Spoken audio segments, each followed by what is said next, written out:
حضرت عائشہ رضی اللہ عنہا بیان کرتی ہے کہ نبی کریم صلی اللہ علیہ وسلم رمضان کے آخری عشرے میں اعتکاف بیٹھا کرتے تھے، اور میں آپ صلی اللہ علیہ وسلم کے لیے ایک خیمہ لگا دیتی۔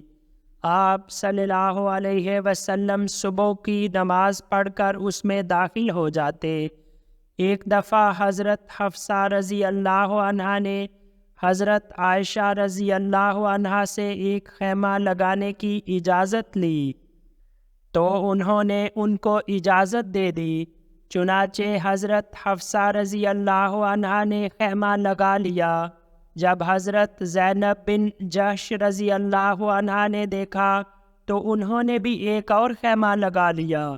جب نبی صلی اللہ علیہ وسلم صبح اٹھے اور وہ خیمے دیکھے تو آپ صلی اللہ علیہ وسلم نے فرمایا، یہ کیا ہے؟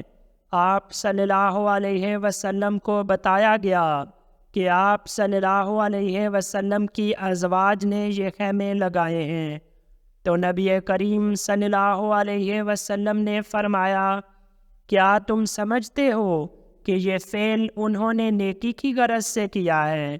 آپ صلی اللہ علیہ وسلم نے اس مہینے میں اعتکاف ہی چھوڑ دیا۔